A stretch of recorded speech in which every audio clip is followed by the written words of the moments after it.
Hey guys, it's your captain speaking. Welcome to my first official devlog. In this video, I'll be showing you the first official devlog of a third-person cooking game I'm making in Roblox Studios. Since this is my first video, I think it's a good opportunity to introduce myself. Hi, I'm Captain Script. I've been doing game development for about 1.5 years. I've been doing Roblox game development for the duration of 1.5 years, and I recently started to learn Unity. I watched tutorials, did some courses, and made about 6 games in total. 2 that reached some success, and the others not so much. I also opened my own website using Wix, using TypeScript to code all of my site's functionality. On this site, I put all of my work like games and the different systems I made. In the shop section, I added a new feature to my shop that allows you guys to request a system if you want me to make it. I also opened my own shop on ClearlyDev. I made about $600, not too bad for a freshman. I always wanted to become a famous developer, but I could never get people to play my games. That's why I started this channel, as a way to market the games I made. Let's get started.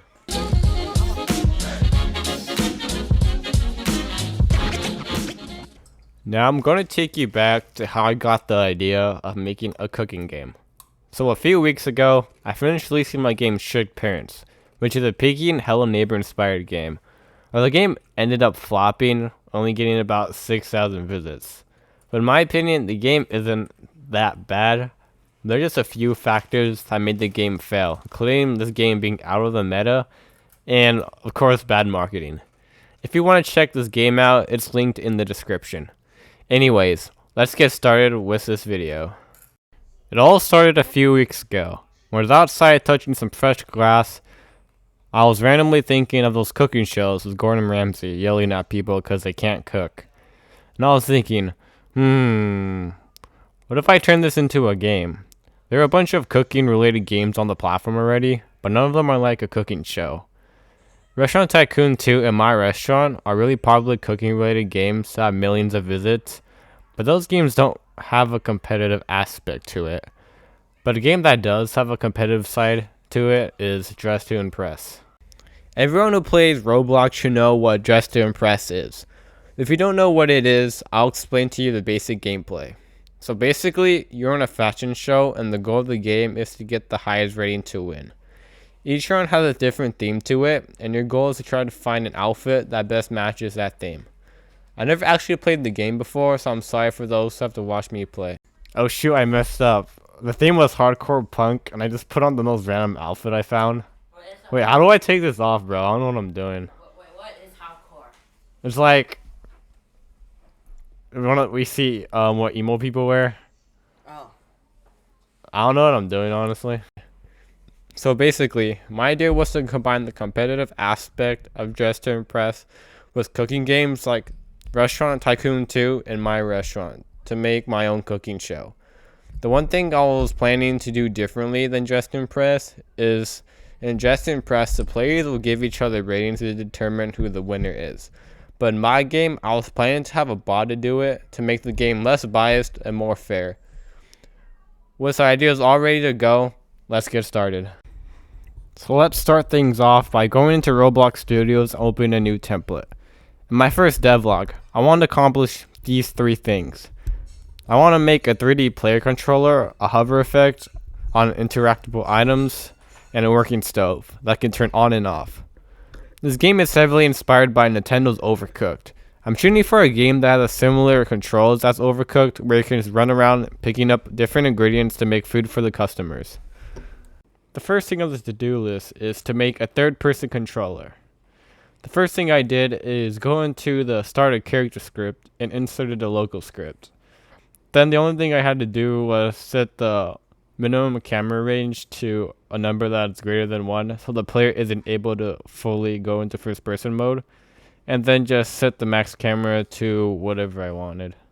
And here is the final result. As you can see, I can't fully go into first person mode, making the 3D controller script actually work. The next thing to do is make the hover effect. In most games like Restaurant Tycoon 2, they have proximity problems telling you that you are able to interact with item or furniture. But that's kinda lame, so let's up it up a notch.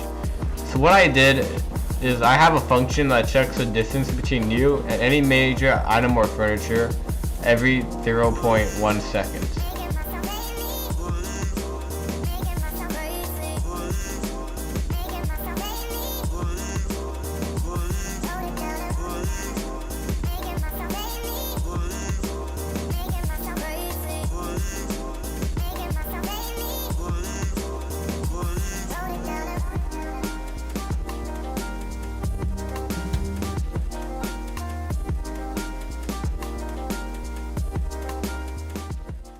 So when I press play, if you're not in range of any interactable item, it'll print out nil.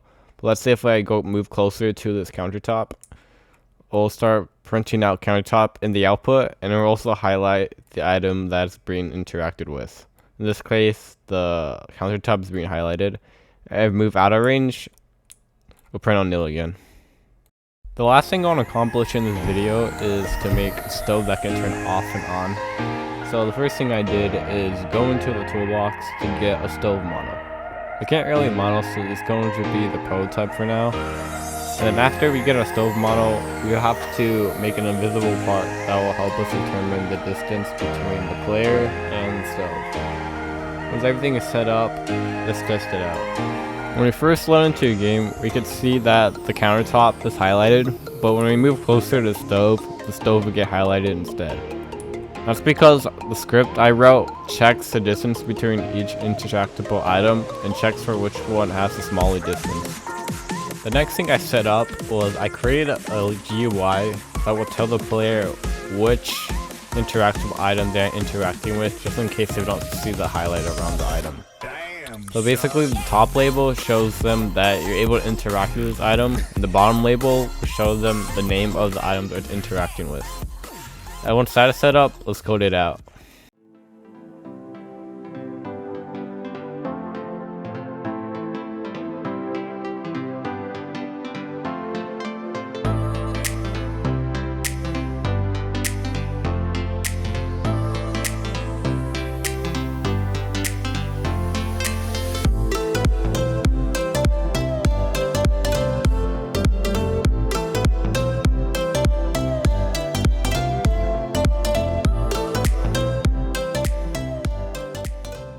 One eternity later. Some off-camera scripting because I didn't feel like boring you, and I didn't want half of this video just to be time lapses. But when I was scripting trying to get the stove to turn on and off, I encountered an issue. There's no bugs or anything, but when you go to the stove and try to press E, nothing's happening. So I'm gonna try to figure it out right now. Usually when I run into bugs, what I usually do is I would add print statements around the code to see what the potential issue is. So right now I'm trying to print out current prompt and current highlight to check in if they're no. If they are no, then that's going to be our problem. But when I run the game and you're in range of these two interactable items, you can see that's working perfectly fine, and that wasn't the problem. So I'm gonna add a print statement right here and see if this function is even being called in the first place. And if it is, I want to see what the interactable model's name is.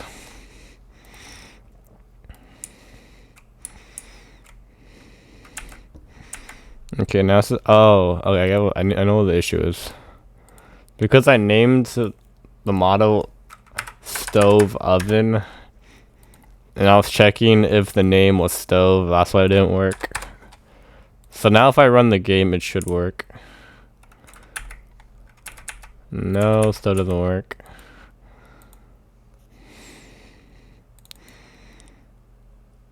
Burner, yeah, it's in burner.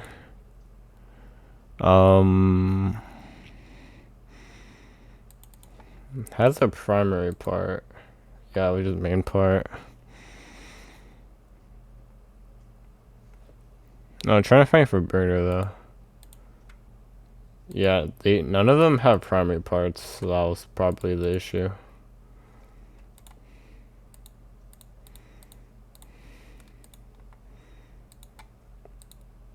I think if I send all the primary parts, it should work.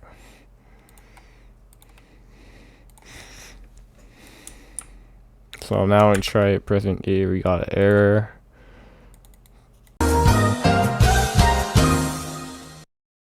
After like 5 minutes and totally not asking ChatGPT for help, what I was supposed to do was instead of using brick color, I also use color, and you just assign the color using color 3. And then to turn it off and on, just set the stove on value to not what the previous value was. So when you actually play the game, you go up to it, press E, turns it on, press E again, turns it off. So that's pretty much it. So that's basically it for this video. In this video, we accomplished actually setting up the game, the basic stuff for the game. And if you enjoyed this video, don't forget to leave a like and subscribe. And I'll see you in the next video. Peace.